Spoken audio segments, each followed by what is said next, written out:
வழங்கி தந்துள்ள உங்கள் அனைவரையும் அன்புடன் வரவேற்கிறோம். முதலில் ஜெய் ருத்ரா பிக்சர்ஸ் தயாரிப்பாளர் மற்றும் இயக்குனர் மாணிக் ஜெய் அவர்களை மேடைக்கு அழைக்கிறோம்.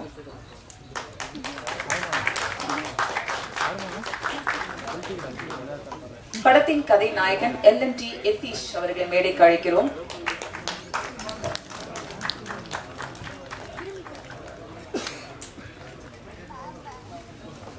மேடைக்கு அழைக்கிறோம்.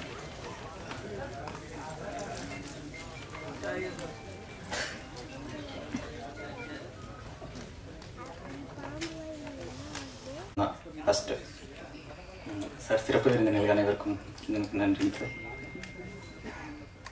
இந்த படத்தை பற்றி ஜாஸ்தி நான் சொல்ல விரும்பல, நீங்களே பார்த்துருப்பீங்க. ஏன்னா ஸ்டோரி ஆல்ரெடி சொல்லியாச்சு. ஒன்று ரெண்டு பேரை மட்டும் பற்றியும் சொல்லிக்கிறேன். யதீஷ் அவர் செல்ஃபிஷ் லைனை போட்டு நடித்தார், நல்லா பண்ணியிருந்தார். சரி, இந்த படம் நான் உருவாகிறதுக்கு காரணம் ரோஹித். அவர் தான் செல்ஃபிஷ் எடிட்டிங் சார், ஒரு 1 month டைம் வேணும் அப்படின்னு கேட்டார். சரி, 1 month இருக்கிறமே, ஏன் சும்மா உட்காந்துருக்கணும், ஒரு படம் பண்ணிடலான்னு சொல்லி யோசிச்சுட்டு இருக்கும்போது ஒரு கதை ஒன்று கிரியேட் பண்ணேன். அதை பற்றி பேசிகிட்டு இருக்கும்போது ரொம்ப டிஃப்ரெண்ட்டாக எழுதியிருக்கேன், என்ன பண்ணலாம் அப்படின்னு சொல்லி யோசிச்சுட்டு இருக்கும்போது, ஏன் சார் நான் பண்ண மாட்டேனான்னு சொல்லிவிட்டு நண்பர் கேட்டார், யதீஷ். 2 பேரும் க்ளோஸ் ஃப்ரெண்டு. இல்லை சார், ரொம்ப ஸ்ட்ராங்காக இருக்குது, ரொம்ப கஷ்டமாக இருக்குது, உங்கள் கேரக்டருக்கு அப்படியே ஆப்போசிட் அப்படின்னு சொல்லி சொன்னேன். இல்லைங்க சார், கொடுங்க, நான் ட்ரை பண்ணுறேன், முடிஞ்ச பாருங்கள், இல்லைன்னா மாற்றிக்கலாம் அப்படின்னு. சரி, ஓகே சார், பண்ணலாம் அப்படின்னு சொல்லி ஸ்டார்ட் பண்ணால் நான் நினச்சதோட ரொம்ப நல்லாவே பண்ணார். மீதி சௌமியா, கிருஷ்ணா 2 பேருமே போட்டி நடிச்சிருக்காங்க. ரஞ்சித் அவர் என்னுடைய பழைய நண்பர், ஃபஸ்ட்டு படத்துலேருந்தே என் கூட இருக்கார். அவர்கிட்ட சரி நீ ரிஹர்சல் போ ரஞ்சித்து, இது டோட்டலாக வேறு மாதிரி இருக்கு, ஃப்ரெண்ட்ஷிப் எல்லாம் அப்புறம் தான் அப்படின்னா. இல்லை சார், நான் பண்ணிடுவேன்னாரு. சரி, என்ன தான் பண்ணுவார்னு பார்க்கலான்னு கொடுத்தேன். நினச்சதோட நல்லாவே பண்ணியிருந்தார். அது கிருஷ்ணன் தான். இவரை பற்றி சொல்லணும்னா என்னுடைய சின்ன ஃபைனான்சியர்னே சொல்லலாம். எனக்கு பணம் இல்லாதப்ப கால் பண்ணுவேன், சிரிப்பேன், அதிலே தெரிஞ்சுக்குவார். எவ்வளோ வேணும்னு கேட்பார். கொஞ்சம் வேணுமா இருக்குண்ணே அப்படிமாரு. சரி, அனுப்பி விட்டுறேன், சீக்கிரம் படத்தை முடிச்சோம்னா சரி அப்படின்னாரு. சரிண்ணே. இந்த மாதிரி தான் சொல்லப்போனால் படம் பார்க்குறப்போ உங்களுக்கு கண்டிப்பாக திருப்தியாக இருக்குன்னு நான் நம்புகிறேன். படம் பாருங்கள், உங்களுக்கு பிடிச்சிருந்தா பிடிச்சிருக்குன்னு எழுதுங்க. இது ஒன்று மட்டும் நான் கேட்டுக்கிறேன். ரொம்ப நன்றி. நன்றி. அடுத்ததாக நாம் பேச அழைக்கிறோம். கதையின் சூழல் தெரிந்து அழகான இசையமைப்பு கொடுத்த படத்தின் இசையமைப்பாளர் விக்னேஷ் ராஜா அவர்களை பேச அழைக்கிறோம்.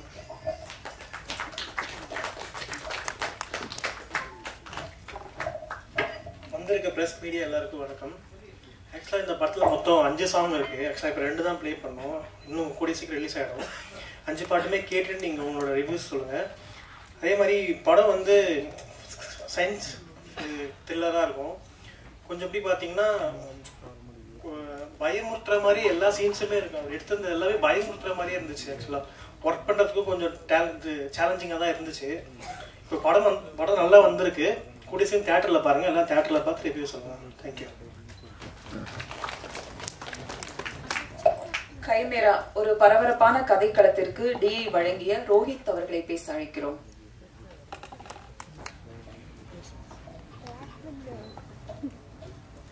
எல்லாருக்கும் வணக்கம். நான் இந்த படத்தில் வந்து விஎஃப்எக்ஸ் அண்ட் டிஐ பண்ணியிருக்கேன். கேமராமேன் வந்து சூப்பராக ஒர்க் பண்ணியிருந்தார், டிஓபி. ஸோ நல்ல லைட்லாம் பயங்கரமாக பண்ணியிருந்தார். எனக்கும் ஒர்க் பண்ணுறதுக்கு இன்ட்ரெஸ்டாக இருந்துச்சு. நல்லா வந்திருக்கு. நீங்கள் கண்டிப்பாக என்ஜாய் பண்ணணும்னு நம்புகிறோம். தேங்க்யூ. ஒரு படத்திற்கு முக்கியம் சப்போர்ட்டிங் ரோல், அப்படி ஒரு அழகான கதையில் இருந்த ரஞ்சித் அவர்களை பேச அழைக்கிறோம்.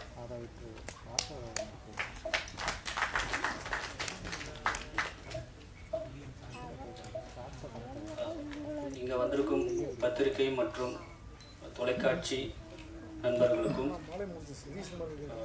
இந்த விழாவை சிறப்பிக்க வந்த சிறப்பு மற்றும் தலைமை விருந்தினர் அவர்களுக்கும் வணக்கம். இந்த படத்தில் நான் வந்து மிக முக்கியமான ரோல் பண்ணியிருக்கேன்.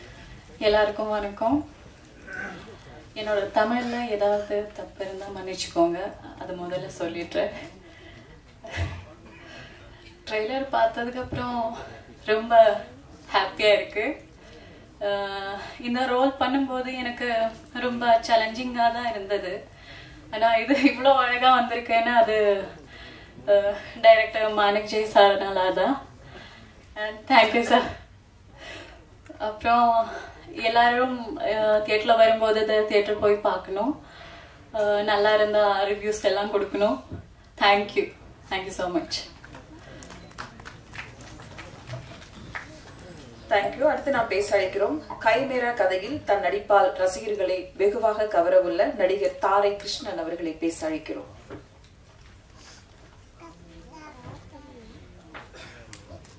இங்கே வருகை புரிந்திருக்கும் அனைவருக்கும் என் அன்பான மணிவான வணக்கங்கள். இந்த கைமேரா திரைப்படத்தின் ட்ரெய்லர் மற்றும் ஆடியோ விழாவிற்கு வருகை அனைவருக்கும் என்னுடைய வணக்கம். மாணிக் சார் வந்து எனக்கு நண்பர். அவர் படத்தில் ஏற்கனவே ஒரு படத்தில் நான் பண்ணி முடிஞ்சிருக்கேன். பரம்பு அப்படின்னு ஒரு படம் பண்ணார். அந்த படத்தில் நான் வந்து அப்பா கரெக்ட் பண்ணேன். அப்புறம் அதை தொடர்ந்து அடுத்த படம் பூஜையை போட்டார். பூஜையை போடும்போது மாணிக் எனக்கு அடுத்த படத்தில் என்ன கரெக்ட்னு கேட்டேன். இல்லைனா இந்த படம் வேணாம், அடுத்த படம் பண்ணிக்கலாம்னு சொன்னார். ஏன் மாணிக் அப்படின்னு, இது உங்களுக்கு கொஞ்சம் கஷ்டமாக இருக்கும்னா அப்படின்னு. அப்படி நடிக்கிறதுக்குன்னு வந்துட்டோம், இதில் என்ன மாணிக் கஷ்டம், எந்த கேரக்டர்னாலும் பண்ணுறேன் அப்படின்னு சொன்னேன். அதுக்கு அவர் சொன்னது, சரி நான் ஷூட்டிங் ஸ்பாட் வரும்போது பார்த்துக்கலாம் அப்படின்ட்டாரு. சரிண்ணா ஒரு கொஞ்ச நாளில் ஷூட்டிங் ஆரம்பித்தாங்க. அவர்கிட்ட போய் மாணிக்கு இந்த மாதிரி சன்ஸ் கொடுக்குறேன்னு சொன்னீங்க. சரி நான் ஒரு 2 நாள் ஒரு டைம் சொன்னார், 2 நாள் கழிச்சு வாங்க அப்படின்னாரு. சரி நானும் 2 நாள் கழித்து வெள்ளைக்கட்டை போட போகிறேன். போய் மேலே எங்களையும் பார்த்தாரு. பார்த்துட்டு சரிண்ணா மதியானத்துக்கு மேலே பார்க்கலாம் அப்படின்னாரு. அப்புறம் மறுபடியும் மதியானம் லஞ்ச் டைம் போய் பார்த்தேன். பார்த்துட்டு மாணிக்கு பார்க்க சொன்னீங்க அப்படின்னு. சரி நான் 4 மணிக்கு உங்களுக்கு ஸ்டார்ட் அப்படின்ட்டாரு. எனக்கு கூட ஒரு சந்தோஷம், சரி எனக்கு வாய்ப்பு கொடுத்துட்டாரு அப்படின்ட்டு. அப்புறம் 4 மணிக்கு போய் நின்று நல்லா டிப்டாப்பாக போய் நிற்கிறேன். மேக்கப்லாம் போட்டுக்கிட்டு போய் டிப்டாப்பாக போய் நிற்கிறேன். பார்த்தாரு, ட்ரெஸ் எல்லாம் கழட்டி வச்சுட்டு ஜட்டி எடுப்பாங்க இல்லை அப்படின்னாரு. என்னடா நம்மளை யோசிக்கல. சரி நமக்கு வாய்ப்பு முக்கியம் அப்படின்ட்டு ஜட்டியோட போய் நின்னேன். இதான் உனக்கு கேரக்டர், இதான் சீன் அப்படின்ட்டு. இந்த படத்தில் மொதல் என்னை ஜட்டியோட தான் நடிக்க வச்சாரு. எனக்கு அந்த வாய்ப்பு கொடுத்ததுக்கு ரொம்ப நன்றி. வணக்கம்.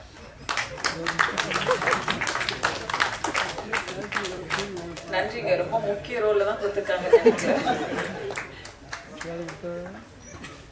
எத்தனையோ காட்சிகள் இருக்கு சொல்றதுக்கு. நன்றி. அடுத்து நாம் பேச அழைக்கிறோம். கதை நடக்கும் சூழலில் இவரின் நடிப்பு வேறு ஒரு தளத்திற்கு கதை நகர்த்துகிறது என்று சொல்லலாம். நடிப்பே தெரியாமல் நடித்த நடிகை சௌமியா அவர்களை பேச அழைக்கிறோம். எல்லாருக்கும் வணக்கம். இங்க வந்த அத்தனை பேருக்கும் வணக்கம். அப்போ என்னோட கோஆர்டிஸ்ட் அப்புறம் என்னோட டைரக்டருக்கு எல்லாருக்கும் வணக்கம். நான் இந்த கதைக்கு வர்றதுக்கு முன்னாடி டைரக்டர் மாணிக்கம் சார் கூட நடிச்சிருக்கேன். அவங்கள வந்து எனக்கு 13 வருஷமா தெரியும், கிட்ட 13 வருஷமா. அவங்க வெல் டேலண்டட், ஆனால் ரொம்ப ஹார்ட் ஒர்க்கு. அவங்க சும்மாவே உட்கார மாட்டாங்க, யோசிச்சுட்டே இருப்பாங்க. நாங்கள் ஏதோ ஒன்று பேசினா அவங்க எங்கேயோ எடுத்துகிட்டு போயிடுவாங்க கதையை. நான் என்ன கேட்டேன்னு மறந்துடுவேன். சரி சார், ஓகே சார் அப்படின்ட்டு போயிடுவேன். அதுக்கப்புறம் யோசிப்பேன் என்னதான் பேசுனேன் என்ன அப்படின்ட்டு. ஏன்னா அவங்கக்குள்ள அவ்வளோ திறமை இருக்குது, அவ்வளோ விஷயத்த யோசிக்கிறாங்க. இப்போ உள்ள ஜென்ரேஷனுக்கு என்னென்ன தேவையோ, மக்களுக்கு என்னென்ன தேவையோ, என்ன இல்லை, என்ன வரப்போகுது, இதெல்லாமே கம்மிங் ஜென்ரேஷனில் என்ன தேவையோ அத்தனையும் இப்போ யோசிக்கிற மென்டாலிட்டி நம்ம டைரக்டர் சார். அவங்க எனக்கு என்னோட முதல் படம் வந்துட்டு பரமு. அதில் எனக்கு சின்ன ஒரு ரோல் அவ்வளோதான். அதுக்கப்புறம் நம்பி எனக்கு திரும்பி கொடுத்தாங்க. எனக்கு ஆக்டிங்கே தெரியாத டைமில் எனக்கு ஆக்டிங் கற்றுக் கொடுத்தது, எனக்குள்ளே இருக்க டேலண்ட்டு பார்த்து எனக்கு வாய்ப்பு கொடுத்த டைரக்டர் சாருக்கு எனக்கு கோடியான கோடி நன்றி. அப்புறம் எனக்கு சுத்தமாக தமிழ் தெரியாது. இப்போதான் இந்த 13 வருஷமாக அவங்க கூட இருந்து கற்றுக்கிட்டது தான் நான் எல்லாமே. ஸோ இப்படியே ஒரு ஸ்டெப்லேயும் அவங்க எனக்கு ஒரு விஷயம் கற்றுக் கொடுத்துட்டே இருக்காங்க. அவங்க எல்லா ப்ராஜெக்ட்லேயும் எனக்கு ஒரு சின்ன ரோல் கொடுக்கணும்னு அவங்க யோசிக்கிறாங்க. ஸோ அதுக்கு நான் எப்போவுமே நன்றி கடன் இருக்கேன். அப்புறம் இந்த படத்தை பற்றி நான் சொல்லணும்னா, இந்த படத்தை பற்றி அவங்க வந்து அவங்க ரஞ்சித் சார் சொல்கிற மாதிரி இது ஒரு அனிமல் படம். ஐ மீன் சொல்கிறது மனுஷக்குள்ளே இருக்கிற ஒரு மிருகோட கதை. சரிங்களா? அது என்னன்னா, இப்போ எல்லாருக்குள்ள ஒரு முன்னாடி பார்த்தா எல்லாரும் நல்லவங்களா தெரிவாங்க. அவங்க உள்ளுக்குள்ள எவ்வளோ வந்து இது இருக்குன்னு அவங்களுக்கு தெரியும். கொடுமையான ஒரு கேரக்டர் உள்ளுக்குள்ள இருக்கும். அது அவங்க கிட்ட வெளிப்படையா சொல்ல மாட்டாங்க. நடிச்சுட்டே இருப்பாங்க. ஆனா சில ஒரு சர்டன் டைம்ல அது எப்பவுமே உள்ளுக்குள்ள இருக்காது. அது வெளிப்படையே வந்துடும். அந்த ஒரு அழகான ஒரு காட்சியை சார் வந்துட்டு தெளிவா புரிய வச்சிருக்காங்க இந்த கதையில. ஸோ அப்படிதான் மனிதங்களை யார் எப்படி ஜட்ஜ் பண்ண முடியாது. எல்லாருக்குள்ள ஒரு மிருகம் இருக்கு. அந்த மிருகத்தை எடுத்து காட்டிருக்காங்க. இந்த படம் பார்த்து நீங்க வெளியில வரும்போது உங்களுக்கே தெரியும் 100% நீங்க சாட்டிஸ்ஃபேக்ஷனா இருக்கீங்க. அப்புறம் வந்துட்டு நம்ம ஹீரோ சார் பத்தி சொல்லி ஆகணும். அவங்க பார்க்கும்போது ஆக்சுவலி நிறைய டேலண்டடு. அவங்க கூட பேசும்போதே தெரியும் அவங்க இவ்வளோ டேலண்ட் இருந்து ஏன் இன்னுமே அவங்க க்ரோத் வரல, ஏன் இன்னும் அவங்களுக்கான ஒரு ஸ்பேஸ் அவங்க எடுத்துட்டு வரலன்ட்டு. பிகாஸ் அவங்க நல்லா நடிப்பு வரவங்களுக்கு நல்ல வாய்ப்பு கிடையாது. ஒண்ணுமே தெரியாத திறமை இருக்கவங்களுக்கெல்லாம் இந்த இதுல வாய்ப்பு இருக்கு. ஏன்னா அவங்களுக்கு காசு பணம் பின்ன அதனாலதான் எல்லாமே ரெஸ்பெக்ட் பண்றாங்க. ஆனா வாய்ப்பு இருக்கவங்க எப்பவுமே கீழே தான் இருக்காங்க. கிட்ட இந்த படம் இது எல்லாமே வந்து நம்ம ஸ்டார்ட் பண்ணது சார் மாணிக்கம் சார் வந்துட்டு என்னைக்கும் வந்து க்ரோ அப் ஆயிருக்கணும். ஏன்னா அவங்க திறமை அவங்க கஷ்டம் மட்டும் தான் இங்க அவருக்கு கொண்டு வந்திருக்கு. காசு பணம் மற்ற எதுவுமே கிடையாது. ஸோ முடிஞ்சவளுக்கும் இந்த படமே தியேட்டர்ல மட்டும் பாருங்க. முடிஞ்சவளுக்கும் எல்லாரையும் சப்போர்ட் பண்ணுங்க. மீண்டும் மீண்டும் நம்மள மாதிரி ஆர்டிஸ்டுங்க, நம்மள மாதிரி கஷ்டப்படுற எல்லாருக்கும் நீங்க தெளிவா புரிய வைங்க. ஸோ இதுதான் ஒரு thank you so much everybody. Thank you so much sir. Thank you. அடுத்து நாம் பேச அழைக்கிறோம். காயம் கண்டால் நான் கலங்கியது இல்லை, என்றுமே நான் வீழ்வதும் இல்லை. காலங்கள் என்னை கைவிடும் போதும் வாழ்வை வெல்வேன் என்றே நம்பினேன் என்று நம்பிக்கை வரிகள் தந்த பாடலாசிரியர் கவி கார்கோ அவர்களை பேச அழைக்கிறோம்.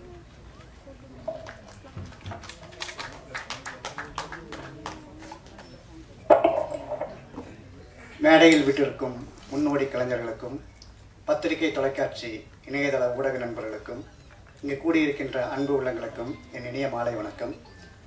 கைமேரா திரைப்படத்தில் நான் 4 பாடல்கள் எழுதியிருக்கிறேன்.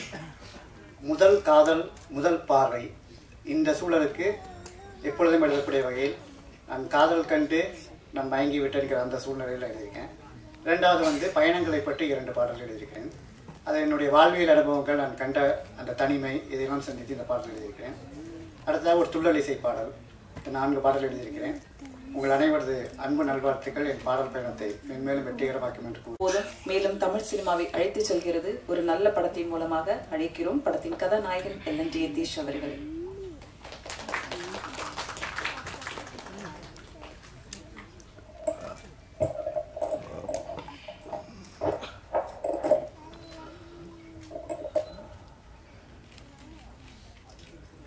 நமஸ்காரம்.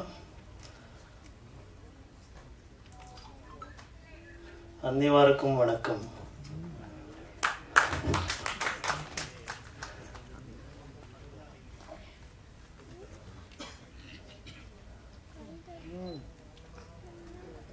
இந்த தினம் ஒரு ரொம்ப ஸ்பெஷலான தினம்.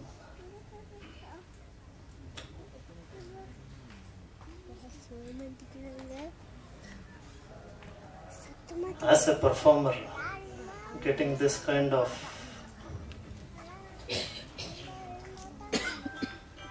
opportunity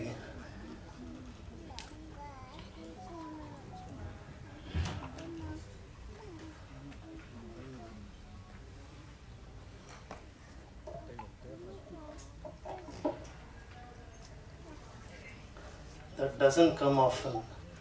In the movie, in the character, it has given something into me. ரொம்ப நல்லா நடிச்சிருக்காங்க. மாணிக்கம் சார் என்ன நல்லா தெரியும். அதோட ஒரு உதாரணம் வந்து ஜான் சார். எல்லா யங்ஸ்டர்ஸை வந்து அவங்க சப்போர்ட் பண்ணுவாங்க. அவங்க சப்போர்ட் பண்ண நிறைய பிஆர்ஓஸ் மேனேஜர்ஸ் எல்லாம் நம்ம பார்க்க முடியுது. இன்னைக்கு எல்லாரும் மீட் பண்ணேன். எல்லாரும் ஒரு ஃபேமிலியாக வந்துட்டு சப்போர்ட் பண்ணிட்டு இருக்காங்க. அண்ட் மேடையில் உட்காந்துட்டு இருக்கிற ஜாம்பவாங்கல் கமாஸ் சார் ரெமோ சார் பற்றி சொல்ல போனோன்னா எப்படி ஒரு எவ்வளோ அக்கம்ப்ளிஷ் பண்ணியிருக்காங்க லைஃப்பில். ஆனால் ஒரு யங்ஸ்டர்ஸை வந்து சப்போர்ட் பண்ணணும். ஸோ இந்த ஒரு குரல் தான் எனக்கு மைண்டில் வந்தது இருக்கும்.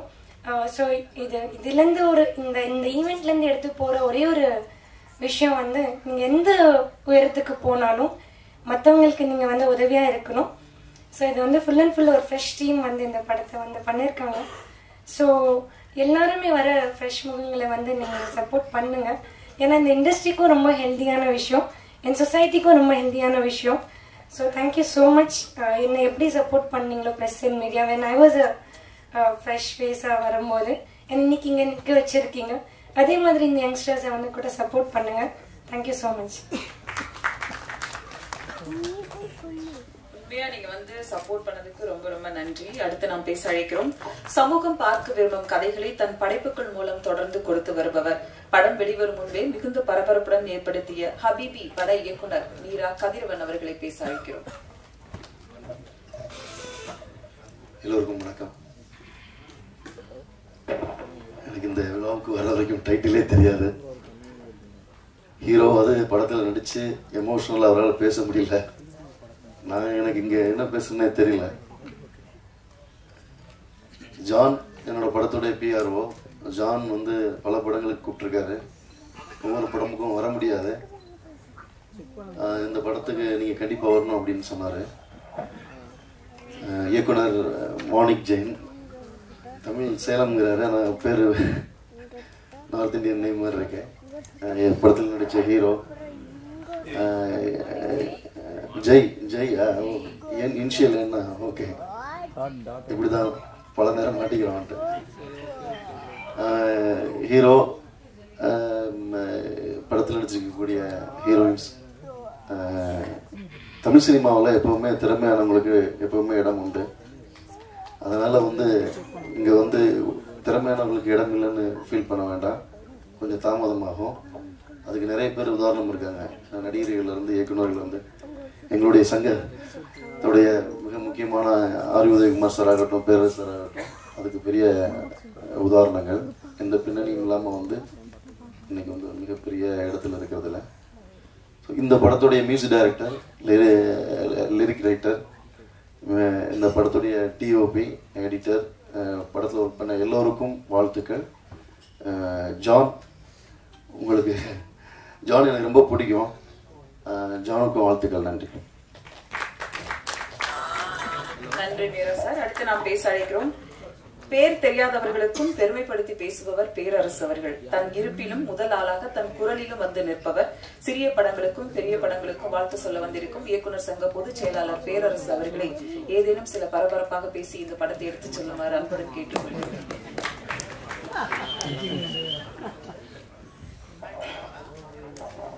பூபாலினி கவிதா மேடம் ரொம்ப அழகா தெளிவா பேரரசு மாதிரி இல்லாம தமிழ் பேசக்கூடியவர். பிகினிங்ல கன்னடத்தில் பேசுறாங்க. எனக்கு ஆச்சரியம் போச்சு, பேசுறது கவிதா தானா இல்லை பெங்களூர் இறக்குமதியா அப்படின்ட்டு ஒரு டவுட்டு. இவ்வளோ அழகாக கன்னடம் பேசுகிறாங்களே. இடையில கமலாசன் சாருக்கு சின்ன பிரச்சனை வந்துருச்சு. அதில் பயந்து போய் கன்னடம் கற்றுக்கிட்டாங்களா? ஏற்பட்ட கேள்வி. ஆனால் அதுக்கப்புறம் தமிழில் கொஞ்சம் பேசி நான் தமிழிச்சு தான் அப்படின்ட்டு நிரூபிச்சிட்டாங்க. கதாநாயகன் நீங்கள் அமைதியாக இருந்தாலே அழகு, பேசணும் அவசியமே இல்லை. அவருக்கு தமிழில் பேசுகிறதா இங்கிலீஷில் பேசுகிறதா இல்லை தமிழ்நாட்டில் வந்து கன்னடம் பேசுனா தப்பாக போயிடுமா? இத்தனை கொஸ்டின்.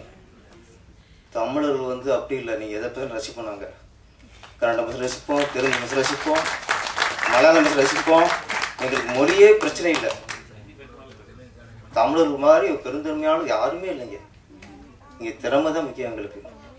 எங்களுக்கு பிடிக்கணும், அவ்வளோதான். ரஜினி பிடிச்சி போச்சுன்னா நாங்கள் சூப்பர் ஸ்டார் கொண்டாடிடுவோம்.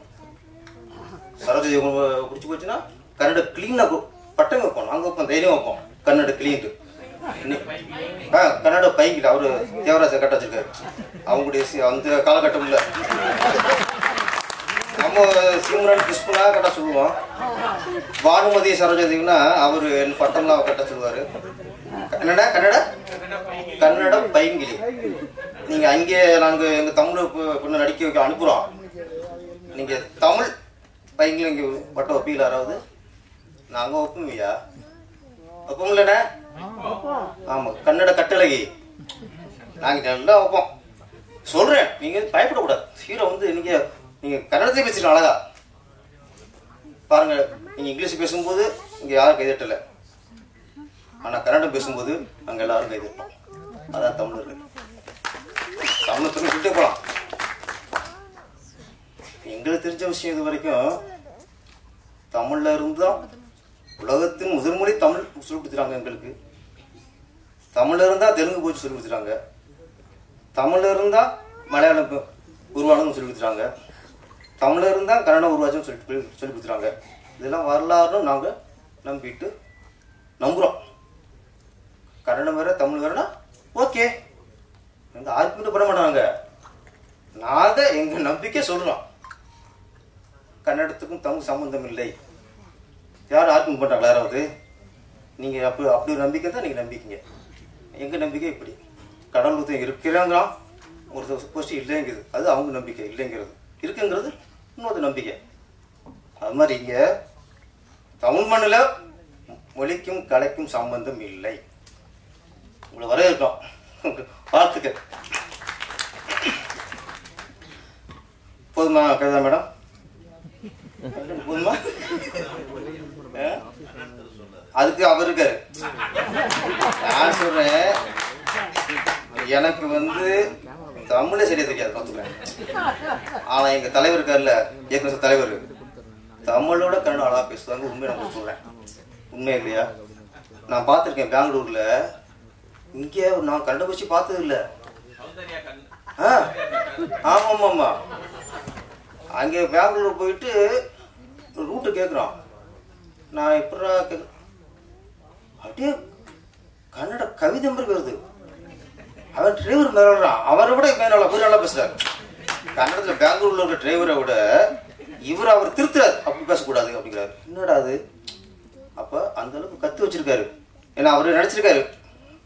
இங்கேயும் இல்லை அங்கேயும் ஒரு எஜமான் எடுக்கணும், அங்கேயும் ஒரு சின்ன கொண்டு எடுக்கணும் நடிச்சு கத்துக்கிட்டாரு நினைக்கிறேன். நீங்க அப்புறம் தனியாக சொல்லுங்க. நிறைய பேசுவார்.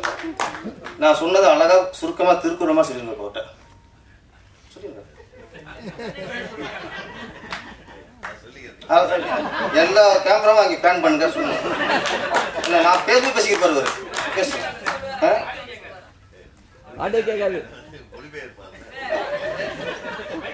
நீ ஓகே புரியுமா? இல்லை கன்னடத்தில் நம்ம பேசினா புரியும், நம்ம பேசினா அவங்களுக்கு புரியாது. அது ஒரு விஷயம். நம்ம எல்லா மொழியும் புரியும் அவங்களுக்கு. தெலுங்கு புரியும், மலையாளம் புரியும், கன்னடா புரியும், எல்லாம் புரியும். நம்ம பேசினா அவங்களுக்கு புரியாது. அதான் மேட்ரு. இந்த படத்தை கதைக்கு வருவான் கைமேர். அப்புறம் இல்லை 4 பொண்ணு 3 பொண்ணு வரிசை உட்கார வச்சுட்டிய. அந்த பக்கம் நான் உட்காந்துட்டேன். என் மூஞ்சி பார்த்தாரு. இப்படி பேச்சு வரும். கைமேரா இயக்குனர் ஏற்கனவே 2 படம் பண்ணவர். படம் மேக்கிங் விஷுவல் எல்லாம் பார்க்கும்போது ஒரு திறமையான இயக்குனர் பண்ண படம்னு தெரிஞ்சிச்சு எங்களுக்கு. ஏன்னா ஒரு ட்ரெய்லரை திருளர் கொண்டு வருங்கிறது பெரிய விஷயம். அது ஏதோ கதை ஒன்று இருக்கு அப்படின்னு யோசிக்க வைக்குது, குழப்பத்தையும் உண்டாக்குச்சு. ஆனால் ஒன்று சொல்லி பேசிட்டாங்க. மனிதரோட அணுக்களோடு மிருகத்தோட அணுக்களை சேர்த்துட்டா மனிதன் எப்படி மிருகமாகிறான். இங்க மனுஷங்க இருக்காங்க, இங்க மனுஷங்க இருக்காங்க. 100ல் 90 பேர் மிருகமாத்தான் இருக்கான். அப்ப ஏற்கனவே மிருகமாத்தான் இருக்கும். இதுல வேற நீ மிருகத்தோட அணுக்களை சேர்த்தீங்கன்னா என்னது அவங்க நாடு இப்படி உருப்படும்? ஏற்கனவே சாத்தான்குளத்தில் பார்த்துட்டோம். அங்கேயோ லாக்அப் மட்டும் நடந்துச்சு. அங்கே ஏற்றிருப்பாங்க கூட இருக்கு. அடிச்சு கொண்டாங்கல்ல, அவங்க உடம்புல மிருகத்தோட ஏற்றிருப்பாங்க கூட இருக்கு. இப்போ திருப்போனோம் கொண்டே விட்டாங்க, அடிச்சே கொண்டு விட்டாங்க. நகை திருநானா திருடலையா, அந்த பொண்ணு கொடுத்தது பொய் புகாரா இல்லை உண்மையா, அதெல்லாம் அடுத்த விஷயம். அதெல்லாம் வந்து விசாரணையில் வரும். என்னதான் இருக்கட்டுங்க, அடிச்ச கொண்டுருக்காங்கல்ல, அது ஒரு மனுஷனா இருக்க முடியும்? ஒரு மனுஷனா இருக்க முடியாத? அது மிருகங்கள். அந்த மிருகத்தில் போய் எப்படி மிருகாணுக்களை சேர்க்க முடியுமா? முடியாது. அது மாதிரி நிறைய பாலியல் பலாத்காரம் பண்ணுறாங்க, கல்லூரிலேயே பண்ணுறாங்க. அவங்க மனுஷங்களா? அவங்க மிருகங்கள். ஏன்னா நாட்டில் பார்த்தா நிறைய மிருகத்தன்மை அதிகமாக மனுஷன்ட்டு இருக்கு, மனிதத்தன்மை ரொம்ப கம்மியாக இருக்கு. இந்த கதைப்படி சொல்கிறாங்க மனுஷனுக்கு போய் மிருகத்தை பண்ணுறாங்கட்டு. ஆனால் சரி, மிருகம் உடம்பு இருக்குல்ல, மிருக உடம்புக்குள்ள இந்த மனுஷனோட அணுக்களை சேர்த்தா ஓரளவு மனுஷத்தன்மை வரும், வரலாம். நல்ல மனுஷனோட அணுக்களை. ஆனால் மனுஷனோட இதுக்குள்ள நீங்கள் சேர்த்தீங்கன்னா இன்னும் மிருகமா நாட்டு நடப்பு அப்படிதான் இருக்கு. அப்புறம் இந்த படம் பார்க்கும்போது யாரோ குறிப்பிட்டாங்க, பெண்கள் ஆணுக்கு நிகரா, சார் சொன்னீங்க, ஆணுக்கு நிகரான்ட்டு தண்ணி அடிக்கிறது இல்லை, தம் அடிக்கிறது இல்லை, கஞ்சா அடிக்கிறது இல்லை, இதில் தான் ஆணுக்கு போட்டி போடுறாங்கன்ட்டு.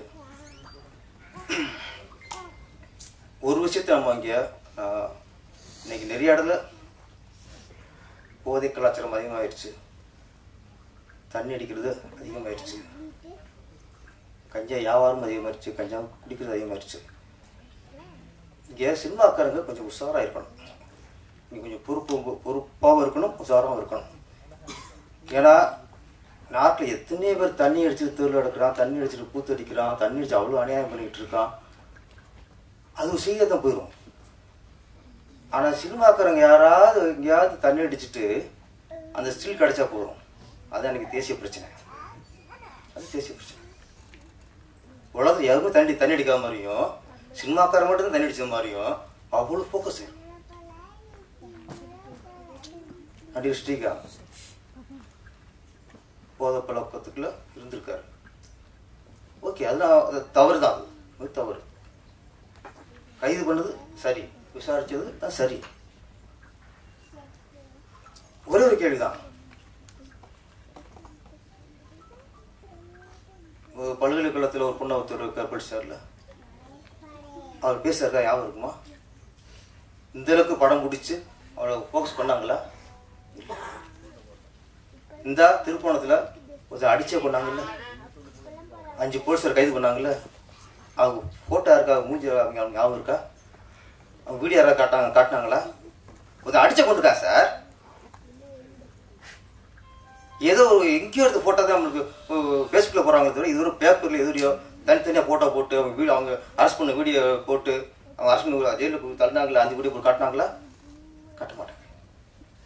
ஆனால் ஒரு நடிகர் ஒரு போதை பழக்கத்துக்கு போதையில் இருந்திருக்காருன்னு உரைக்கிறதுக்காக ஒரு தீவிரவாதி மாதிரி, ஒரு பயங்கரவாதி மாதிரி அவங்களுக்கு கூட அரெஸ்ட் பண்ணதில்லை. ஜீப்ல ஏத்தனதுல இருந்து, காரில் கொண்டு போறது இருந்து, அவ்வளவு நாட்டில் குண்டு வச்சு ஒரு 200-3000 பேரை கொண்டு மாதிரி ஒரு அவ்வளவு பில்டப். போதை பழக்கம் வேற எங்கேயுமே இல்லை. போதை வித்தம் பாருங்க, 2000 கோடிக்கு அவங்க கூட சரியா சில்லு வந்ததில்லை. இது வரைக்கும் வித்தவன் சில்லு கூட வந்ததில்லை. சினிமாக்காரெல்லாம் நான் சொல்றேன், அதுக்கு நான் நியாயப்படுத்தல. கொஞ்சம் உஷாரா இருக்கணும், நம்ம கொஞ்சம் உதாரணமா இருக்கணும். நம்ம இந்த மாதிரி தப்புல மாட்டினா நம்மளை தேசத்துறைக்கு மாதிரி காட்டிடுவாங்க, இந்த உலகம் காட்டிடும் சினிமாக்காரனை மட்டும். ஆனா தேசத்துறை பண்ணாலும் அப்படி காட்டாது. இந்த சின்ன சின்ன தவறு பண்ணவங்கள தேசத்துறை பண்ண அளவுக்கு நம்மளை காட்டிடும். அதனால சினிமாக்காரர்கள் கொஞ்சம் நம்ம கொஞ்சம் கவனமாகவும் இருக்கணும். இதுல காட்டுறது படம் தான். இதுல பெண்கள் வந்து தண்ணி அடிக்கிறாங்க, தம் அடிக்கிறாங்க. இது கதாபாத்திரம் பார்த்து மறந்துடணும். இதே இது ஒரு நடிகை வந்து எங்கேயாவது பப்ளிக் தம் முடிச்சு ஒரு சில் கிடைக்கிட்ட முடிச்சு அவ்வளோ ஒரு மாதத்துக்கு வச்சு செஞ்சுக்குவோம். அது மாதிரி இந்த கைமாறாங்கிறது சயின்டிஸ்டாக சொல்கிறீங்க, நிறைய அது சமூக வலைதளங்களையும் இந்த மாதிரி மிருகங்கள் இருக்காங்கன்னு சொல்லுவேன். மிருகங்கள் இருக்காங்க, வன்மம் கக்குறது, ஒரு படத்தை பார்க்காமலே எப்படின்னு தெரியாமலே அதை ஓச்சிடுறது. இது ஒரு நோய் இருக்கு, வந்திருக்கு. இப்போ ரோல் பண்ணுறது இவங்களுக்கு பிடிக்கலன்னா மக்களுக்கு பிடிக்கல நினச்சி வச்சிருது. இவங்களுக்கு பிடிக்கல வச்சுங்களேன், மக்களுக்கு பிடிக்கூடாங்கிற அளவுக்கு ரோல் பண்ணுறது. இது ஒரு மிருகம் தான். இதுக்குள்ளே போய் இன்னொரு நம்ம சேர்த்து வச்சுங்களேன், யார் படமே எடுக்க முடியாது, ரிலீஸே பண்ண முடியாது, அந்த அளவுக்கு ஆயிரும். நம்ம இயக்குனர் மாணிக் ஜெய் புது முயற்சி. நான் இந்த மாதிரி ஒரு கண்டென்ட் யாரும் பண்ணதில்லை, ஒரு புது முயற்சி. இந்த முயற்சி வெற்றி அடையணும். வெற்றி அடையணும்னா அதுக்காக நீங்கள் மனுஷனுக்கு போய் நிறுவனத்தோடு சேர்த்து வெற்றி அடைக்கிறது என்ன, மனிதர்களுக்குள்ள நல்ல ஆத்மாக்களோட அணுக்களை சேர்ப்போம் கொஞ்சம். அந்த மாதிரி